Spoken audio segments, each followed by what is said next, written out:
The last election was in Karnataka, largely a Kannadiga state and mostly people who speak the Kannada language. This is the Hindi heartland. This is where the Prime Minister's message connects the strongest, and this is where the Prime Minister hit the campaign trail, setting the context not just for the assembly elections at the end of the year, but also the Lok Sabha elections, saying that my government guarantees corruption-free governance. All the opposition can guarantee is ghotalas or corruption. Vote for them if you want to vote for dynasty and corruption. Can Prime Minister Modi use the Santushti Shield, that day of appeasement, I am working towards satisfaction, satisfying our voters? Can this cut through the opposition's attempts to come together? To talk about this, we're joined in the studio by India Today's consulting editor, my colleague Rajdeep Sardesai. With us for perspective is Rahul Verma from the Center for Policy Research. For political perspective on this show, we're joined from the ruling BJP by Syed Zafar Islam and from the Congress by Salman Soos. I want to go across to Rajdeep first, because we hadn't really heard the Prime Minister since the 23rd of June when the opposition did that united opposition meet in Patna. The Prime Minister was in the United States at the time. He's come down and seamlessly transitioned from talking about diplomacy to talking about politics. Can this plank work, that they guarantee corruption, I guarantee good governance? Rahul, you know, it almost seems a sense of deja vu. When you look back at the campaign the Prime Minister has launched, and you could argue this is the launch of his 2024 election campaign, it's uncannily similar to what he did in 2018. You will recall in 2018, all the opposition party leaders got together at Kumaraswamy swearing in Bengaluru. This time they were in Patna. There were a few additions, a few minuses, but there was basically the same group. And the Prime Minister even then attacked them of being a Mahamilawat, of being people who are steeped in corruption and steeped in Parivarvad. And he's doing the same.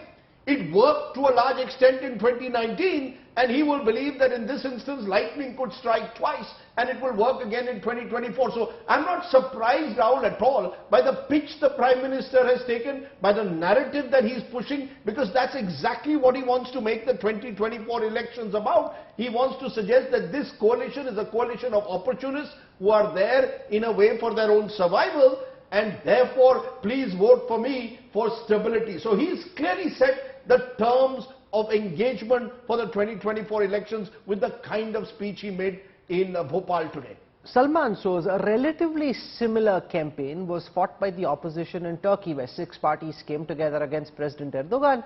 They put up a tighter fight than in previous elections, but in the end Erdogan won by about 5% plus points. That is the attempt that Prime Minister Modi is making, that if you want to vote for Sonia Gandhi's sons or for Karunanidhi's sons, grandsons, or KCR's son and daughter, vote for the opposition, vote for corruption. And he counted all the alleged scams adding up to 20 lakh crore rupees. That's the pitch he's taking to the Indian voter, Salman Soos. Well, he is, but I don't think this is going to work this time. And, you know, when it comes to working with the Mufti family, Mr. Modi has no problem. When it comes to working with the Badal family, he has no problem. When it is the time for BJP to be, you know, promoting children of BJP leaders, it is not dynasty politics. But if it is in the opposition, it is. And I think people have understood what is going on. If the Prime Minister was really serious about what he calls Colgate, what he calls some 2G scam, people are going to ask him, what have you really done about all this stuff? If there really was any truth to it, why hasn't action really been taken then? So, you know, the real scam is, and that is what people are going to vote on this time, that 12.5 lakh crore rupees of public sector banks loans have been written off. More than 26 lakh crore rupees have been taken in fuel taxes. What have people gotten for that? I'm sitting in Srinagar. Your LPG cylinder costs more than 1,200 rupees. You have 50% of the poor in this country who are paying 2/3 of the GST. Your petrol today in Delhi is, I think, 97 rupees. Meanwhile, your global crude prices have fallen below $75 and have been below $75 for a while. The real estate sector has been smashed. The MSMEs in this country have been smashed. The Wall Street Journal that just had an interview with Mr. Modi reports that Mr. Modi's vision is that there are 6 conglomerates in this country that are going to really power India's growth. So he's basically brought millions of small businesses to their knees. Okay, let Syed Zafar Islam respond to the arguments that you're making, that if all these scams are indeed true. Yes. One final point. Okay. A prime minister who does not utter a single word when a state is burning, when people are divided. You think people are going to keep quiet? Yes, it is the Hindi heartland that he speaks to.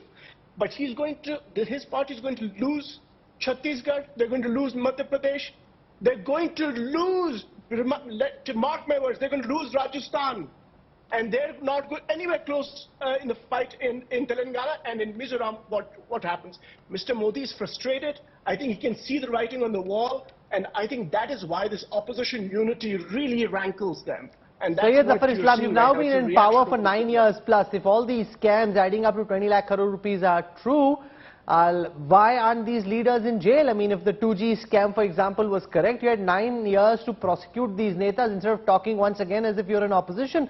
Salman Soz and those in the Congress and those in the opposition will question, why haven't you been able to do anything about it? So it's not as easy as it was in 2014 for the Prime Minister to make these kind of comments and rally people, because people are now checking the track record. Well, Rahul, if you are checking the track record, you also have to understand that it is not the Bharatiya Janata Party or Bharatiya Janata Party-led government who has to send these people to the jail. We can also pursue the case, but it is the legal system, it is the law of the land, it is the judiciary, and it is the judge who actually pronounced the judgment. It is not us. But we have to only highlight those issues which are actually... No, so if you didn't get a conviction, it's not really a scam, sir. Only if you can convict someone is it a scam, otherwise it's an allegation. No, that's what I said. The conviction, I mean, matter is in the court. Court will pronounce the judgment, not us. The court's already pronounced the judgment. That's the point. No, court has already pronounced judgment in one case, but there are many pending cases in the court, and eventually we'll find everyone behind the bar. What about Rahul Gandhi? Is he not on the bail? But Rajdeep, this also bodes uncertainty. You were in Patna. You know, all these people, Nitish Kumar, Lalu Yadav, Rahul Gandhi. Okay, complete. So, no, the other thing which I wanted to highlight that this kind of unity we have seen in the past. It is merely formality which we have seen in 2018. Many times in Brigade Ground, everyone was standing in Brigade Ground and saying that yes, they will dislodge Modi. It didn't happen because they were dislodged by the people of this great country. And all these formalities which they are doing now, eventually will find before even 12th of July, when they are meeting again to finalize the common minimum program, that actually will suggest that this common minimum program is nothing but the license for them. No, so there are 2 points I want to make, Rajdeep. You can't possibly have an opposition alliance stronger than, say, SP and BSP coming together in Uttar Pradesh, or, for example, the Congress and the Janata Dal Secular coming together in Karnataka, both of which happened in 2019, and the BJP won handsomely despite massive opposition unity in Uttar Pradesh and Karnataka. So just because the opposition leaders come together doesn't mean that the verdict changes much. Rahul, alliance building is about chemistry and arithmetic. At the moment, what we've seen in Patna is an attempt at arithmetic. Let's all come together. Let's try and find out how we can find 300, 350 seats across this country where we can do one-on-one fights. But as we saw even in 2019, when there was a high level of index of opposition unity, almost 84% in 2 of the states you mentioned, Uttar Pradesh and Karnataka, had a strong anti-BJP alliance, the BJP defeated the opposition. Because according to me, alliances are not just about arithmetic, they're about chemistry. No, but can I just You're going to have to find a narrative. No, but it's not, Rajdeep, just about arithmetic and chemistry. It's about a narrative. That's right. Even if they have a chemistry, unless you have a narrative with which you go to the voters, what are you telling them? We don't like Modi. We want to see Modi out. He says they are rattled because the ED and the CBI on them because their corruption is being caught. The only thing that glues them is antipathy to Modi and fear of the investigative agencies. No, Rahul, when I said chemistry, I mean narrative and direction and leadership and ideas. You know, it's not just, that's what I meant. It's not just arithmetic. At the moment, the opposition is looking at the prospect and the possibility of finding 300, 350, 400 seats where you can have one-on-one fights. Okay, so far so good for them. but they are also going to have to tell us what do they represent as a coalition. Because if they don't tell us that, then it will seem that this alliance has little more than just anti-Modism to offer. They're going to have to come up with a program which is attractive, which is alluring, wherein people believe that there is a clear sense of direction and leadership, even if it's not an individual that is leading them, but even as a grouping. They're going to have to tell us what they stand for. What is it that is common, for example, between a PDP and a Shiv Sena? What will be common between an Aam Aadmi Party and a Congress? Not just in terms of seat sharing, but in terms of what I said is the chemistry, what you described as narrative. I haven't seen that yet. Will that happen? Possible. You know, Rome is not built in a day. Patna isn't. So I'm not saying that what happened in Patna necessarily is the end game for the opposition, but the opposition needs to recognize that if they don't want 2024 to become what happened in 2019, they're going to have to give us a very compelling narrative as to why people should not just vote out the Modi government, but vote in an opposition alliance. If you want to take down as powerful a Prime Minister and as popular a government as this, Rahul Verma, is the mere coming together of opposition forces enough, or do you think they need to come up with a cogent idea, a promise that voters buy into? Because in the absence of the idea, if your only glue is anti-Modiism or that investigative agencies are being misused against you, does that cut enough ice with the voters to be able to get them to vote against the BJP and this Prime Minister? Thank you, Rahul. I agree with Rajdeep a lot on the 2 points he made. First, dynasty plus corruption narrative is not going to be surprising in the run-up to 2024. Prime Minister Modi is going to use it. He knows this is opposition's weak spot. And so he's going to continue using this idea, saying that all of them have come together because all of these parties are dynastic and there are charges of corruption. Whether they are proven or not, that's a different matter. Second, your question in some ways answers it also. See, all elections are made up of, basically all election campaigns are made up of 5 things. First, you have to identify what your targeted constituency or group of citizens you are basically trying to mobilize. Second, what is your message? And message is basically based on your ideology, your performance, all those things, which is what you're calling as narrative. The third one is, what is the machinery that you are going to use? The organizations, in many cases, some of these organization parties may not be able to match BJP's machinery. Fourth is, who's your messenger? Who's the leader around which the message, around which the mechanics, everything is going to work? And 5 is, without performance, you can't basically weave all of these together. So in some ways, see, you have to see Patna as the first step. It was the easiest step for opposition to take because many of these parties who came together, they have always, for last few months, they have been making this kind of noise. In many places, Congress is already in alliance with many of these players. So what happened in Patna is nothing sort of extraordinary. But this is the first step. They have taken it. Now they are planning to meet in Shimla. And I hope between Patna and Shimla, and by the time assembly election happens, the opposition does not only focuses on who's coming together, but also what their idea of India is going to be, on what ideological narrative they are going to challenge BJP and Modi. Rajiv, how cohesive did they seem when you were speaking to these leaders in Patna? Did they seem like a ragtag coalition? You've covered a few coalition governments, and I just came back from the US, and speaking to many congressmen, senators, and US political scientists, the one very clear sense is the reason why India is now being seen as an emerging great power as opposed to being seen as a middle power in years gone by is because of political stability, which is one of India's biggest plus points in the eyes of Western observers, that here is a government that's doing whatever it is, warts and all, even if you leave them aside for a moment, it's got political stability and get things done. Does a coalition prospect unsettle that?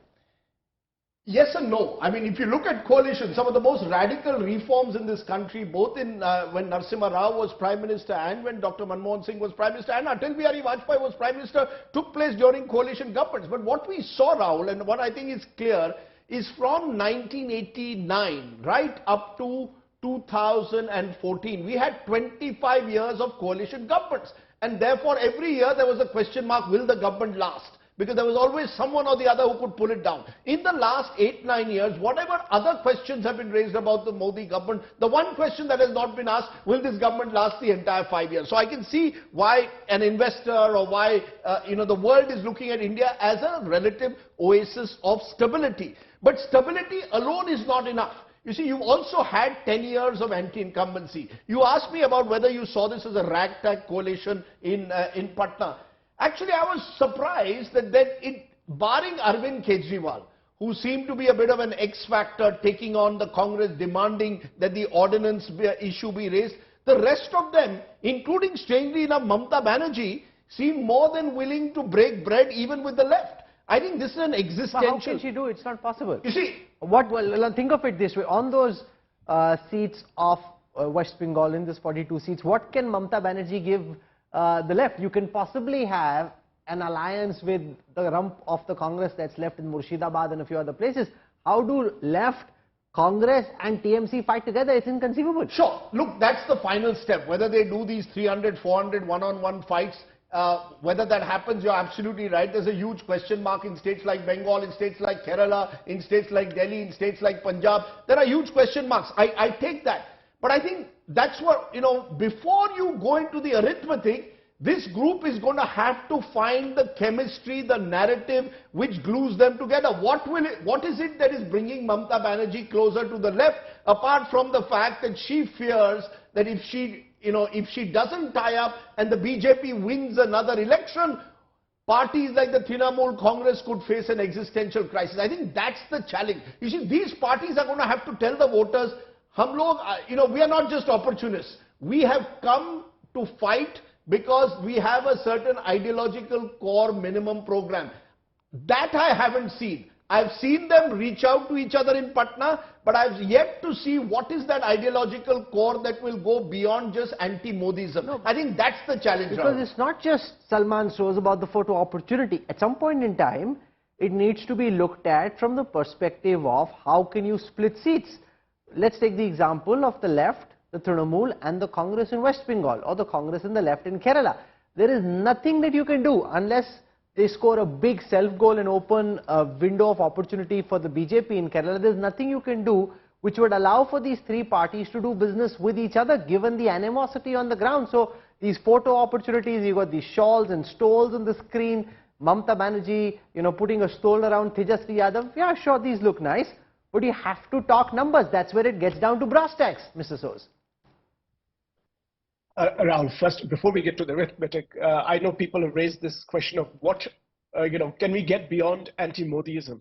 Let me dispel some misconceptions here. This alliance is not anti-Modi, anti-RSS, anti-BJP. This alliance is about fundamentally a very different idea of India. Look, one thing that we have to really keep in mind is that there is a vast army of young people in this country who are unemployed, who don't have jobs, who don't have a future, who are losing hope. And the reason they are in this situation is directly linked to the policies followed by this government.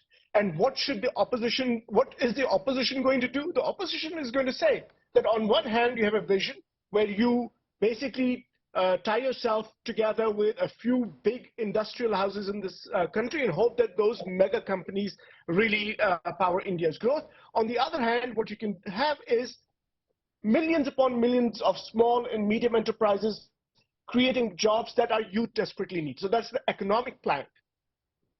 The second part of it is that we know this government, this ruling establishment has divided this country like no other party has done before. That is why we say, Muhabbat ki dukaan kholenge. That is the other part. India is strong when all Indians are together. Okay. That is the other part of what the Let me put that question to Rajat Sethi. Sethi. Rajat Sethi, 9 years of anti-incumbency does add up. Would you concede that just the idea of the opposition coming together makes it tougher? It doesn't change the nature of the verdict for certain, but it makes it tougher for the BJP to win the kind of majority that they did, because you've got 9 years of anti-incumbency, people have kind of heard and seen what they have, and therefore if the opposition comes together to the extent that it does, it makes the life of Prime Minister Modi in his attempt to get re-elected a bit tougher than if the opposition was fragmented like it was in 14 and 19. I agree with you, Rahul. I think we have touched upon the narrative, or the rather lack of narrative on the opposition side, the lack of clue, but we also need to look at what is the narrative that BJP is going to present. Because that is also going to essentially cut through this opposition's agenda that, they're fighting for India and all of those things, higher ideals. How would BJP react? Would it be enough to just talk about the beneficiaries and the schemes, etc., or would BJP have to latch upon on issues like the Uniform Civil Code and drive down that agenda to every corner of the country? So that's an important question, and I think where BJP aces, and so far there have been enough evidences, is that it has been able to counter these narratives coming in from united opposition fronts over and over again. Salmanji was mentioning about jobs, for instance. Now there are enough states under Congress rule or the opposition rule. There is no rosy picture coming in from any other part of the country.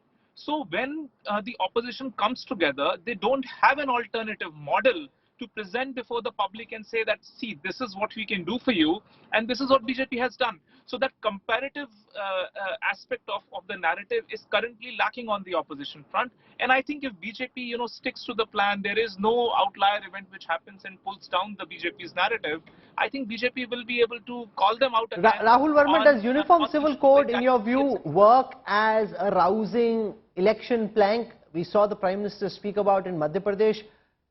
Does it have enough purchase? The Ram Mandir issue most certainly had. Article 370 was quite polarizing and got people excited. Does UCC have the same kind of electoral purchase? Yes and no. Yes, because it depends on how BJP is going to pitch this. So because it has been part of BJP's agenda, at least they can talk about it, raise some sentiments. But no, because in case of Ram Mandir or 370, you had to do one concrete thing, right? You can show what you are doing. Something like UCC, Uniform Civil Code, is a complicated set of procedures that you need to go through to bring that body of law, what you will call as Uniform Civil Code. And you might even basically make certain Hindu communities unhappy. In certain communities, the idea of sort of unified Hindu family or undivided Hindu family is very, very important. And so I'm not sure whether you can actually pull an election on UCC and make it a very, very emotive issue. Rajdeep, where do you come out on this? Does UCC have enough purchase in the way that BJP turns matters into issues to be able to mobilize, rouse their voter ahead of the 2024 elections? It will obviously rouse the BJP's core voter. It will rouse a section of the urban middle class, which in any case in recent elections has moved closer towards the BJP. It will give the BJP an opportunity to sort of push its Hindutva plank. Article 370 done, Ram Mandir done, now UCC done, or we will go in the direction of getting what you're saying, just yes. to say that there isn't enough opposition, unlike, for example, say Article 370 or the Ram Temple, where there was a very strong opposition. On the UCC, even the Congress and the others aren't really opposing. So you got the likes of Owaisi who are opposing, but nobody is opposed to UCC. Sure, but I can take credit, right? I will say I'm setting the agenda yet again. I'm the Prime Minister of the country. I'm setting the agenda. I'm setting a national debate on the UCC. Look, I think Mr. Modi is very clear with his pitch. He is the muscular nationalist. He is the one who's claiming I'm going to sort of transform India into a Hindutva ideal in a way. That's his pitch. The opposition has an opportunity, as we saw in Karnataka. In Karnataka, the fact that women, Dalit and the poor voted in much larger numbers for the Congress than they voted for the BJP gives the opposition a plank. There was a leader in Patna who told me, if the Congress had any sense, they would make Mallikarjun Kharge their choice for Prime Minister. Look at the powerful symbolism in the times in which we live of a Dalit as your Prime Ministerial candidate. I mean, he was a lone voice, but that's the voice. You see, that's your hope. To create, if the opposition has any chance, offer a minimum income guarantee scheme that Rahul Gandhi spoke about at the last minute before the 2019 election. Come before it, you see, the Prime Minister, the the genius, if I may say it, of Mr. Modi's political communication. He won't talk about Manipur because that's out of his comfort zone. He will talk about Uniform Civil Code because he wants to trigger a national debate on it. Why doesn't the opposition trigger a debate on the minimum income guarantee scheme? Why is the opposition unable to take up one issue consistently and say, let's have a national debate on it? What the Prime Minister will now do, is my sense, over the next couple of months, get all the BJP leaders in different states to start talking about Uniform Civil Code. He will not talk about his things outside his comfort zone, but Uniform Civil Code is very much of his comfort respond zone. to this, that Manipur has been burning for more than a month now. The Prime Minister hasn't uttered a word about the state and what's happening there. Why is that, sir? See, when you talk about the Manipur, you know that most of the parties have been invited by the Honorable Home Minister to discuss about the issues. There are many people, there are many parties actually didn't turn up. So the seriousness is known to everyone when the government is trying to bring everyone together and discuss about the issues, which is an internal issue, and that level of participation should have been there by all the political parties, but they didn't turn up. That shows that they are not sincere. We are doing what exactly needs to be done in Manipur, and everything will be resolved quickly, and the efforts are on by the Interior Ministry or the Home Ministry. But as far as the narrative which Salman Sood was talking about, that narrative will not work, because people of this great country knows what the contribution was made in their life by this government in last 9 years. People they have always given slogans, Bijli Pani Sadak, but they never did anything for the people of this great country. And now people realize that all the slogans are actually hollow. This government has worked hard to ensure that 9 crore people who are not getting water connection. Are you concerned that universal basic income could be that one idea that the opposition tries to fling your way, and the idea that money will come if you're sitting at home? Whether the government can afford it, where will the money come from, is all different. But as we've seen in Karnataka, people like promises where things are made available to them without them having to work hard for it. Is that of concern to you, that the universal basic income idea could be sticky for you to deal with? Syed Zafar Islam? Is the question for me? Yes, sir, it is. Rahul, is the question for me? Yes, sir, it is. Are you concerned about the prospects of the electoral traction the idea of a universal basic income can generate?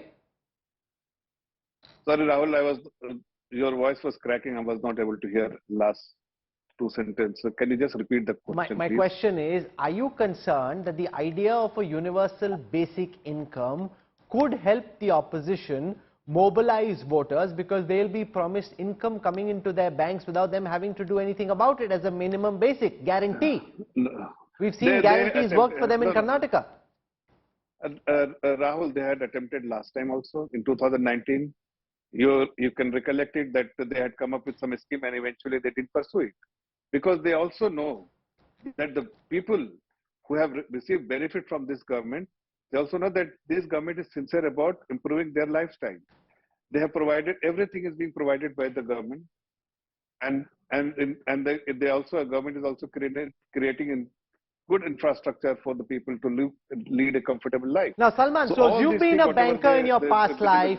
You know well, I don't know what you're going to say on TV, but you know well, one of the reasons why India is placed where it is globally at the moment is because we didn't do something as costly as universal basic income, despite the likes of Raghuram Rajan, Arvind Subramaniam, Abhijit Banerjee suggesting that we do, which is why our fiscal numbers are still relatively under control, unlike a lot of other countries which are now facing very serious debt problems. India simply could not afford, at the time of the pandemic or even later, a universal basic income kind program.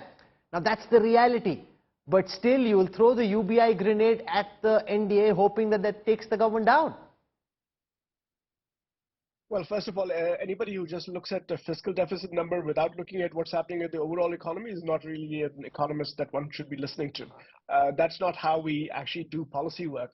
But I don't want to get into the policy part of it. I know our friend from the BJP will not really talk about substantive issues. Neither will the Prime Minister, by the way. The Prime Minister will keep quiet about Manipur. He'll keep quiet about China. Even though China sits on Indian territory, he will not talk about unemployment. He will not talk about inflation. He won't talk about all these things. Of course, he should not. He will talk about some things like the UCC, but I don't think that those things are going to fly, because that is not what our people are interested in. I think in this election, what will happen is that people will say, look, we gave you a great mandate the first time around, and in the second time, we gave you another great mandate. Now we've given you all this time, and you still keep distracting us. You still keep pushing fear instead of hope. You still cannot create jobs for us. You still go out, you make accusations about the opposition without doing anything about them. So I think my sense is that if Zafar Bhai is right, for example, and he says that Mr. Modi has done this, he's given them this, he's given people all these things, ravities, then they should win. But what is the reason that any reasonable analyst that you talk to these days, what is the reason that they're going to lose Madhya Pradesh, Chhattisgarh? You don't know that yet. You don't know that, sir. And even Rajasthan. Sir, if you've already announced the results for what will happen in December, then all of us can just go back home. We can just go back home. There's nothing for us to do. All of July, August, September, October, November and December, all of us can just chill, have a good time, because Salman shows already... You know it, I know it. Okay. You know it, I know it. People are fed up. And by the way, if you want to know why people are not talking even more about these issues, it is frankly because of mainstream media, which is complicit in what Mr. Modi and the RSS and the BJP. So you are here on TV saying exactly what you want. What complicity are you referring to? You said what you wanted. Salman Soz has said what he wanted. I dismiss sternly the charge of any notion of complicity. That is out of the question. Here it is, Salman Soz on live TV talking about how he's not getting to speak, and no one interrupted him at all.